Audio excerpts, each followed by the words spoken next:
Good morning Internet, good morning Philippines. So, kumusta po tayo mga dads? Kumusta ang araw natin? Kumusta yung buhay-buhay natin dyan? So, ngayon magkakaroon muna tayo ng patalastas or advertisement. Ito ay about sa ating health. Yung makakatulong para mapaganda ang ating kalusugan. So, ang ipapakita ko sa inyo ngayon about sa familiar ba kayo dito sa halaman na to? So, ang halaman na ito ay ang tinatawag nilang balbas pusa or in English is cat's whisker. Familiar ba kayo? So, meron dito sa ating bakuran mga lods. Then, ito yung dahon niya. At ito naman itong bunga niya. So alam ko familiar kayo nito and ano bang mga benefits nito sa ating health? So, isa sa mga benefits nito is nakakatulong ito sa, lalo na kung may problema tayo sa kidney problems natin. So, nakakatulong ito sa magandang pagdaloy ng ating ihi, lalo na yung mga may kidney stones dyan.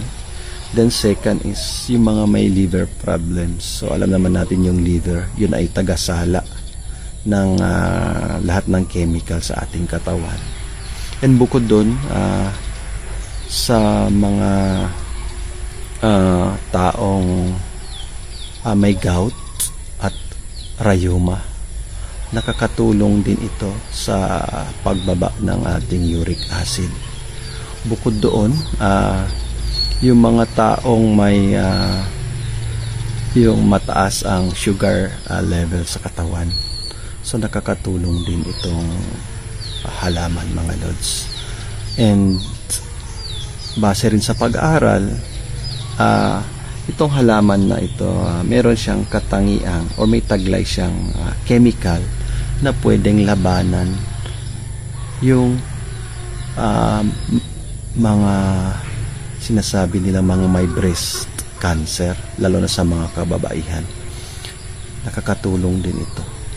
So far yun lang mga lods. At by the way, paano ba i-prepare ito? Usually, maglaga lang tayo ng dahon nito.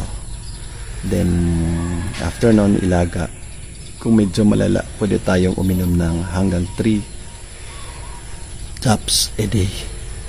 So, hindi wala tong lasa mga lods, hindi siya mapait. Parang typical na, kasi parang typical na tilang. So far yan lang mga lods, yung kwento ko about sa balbas pusa.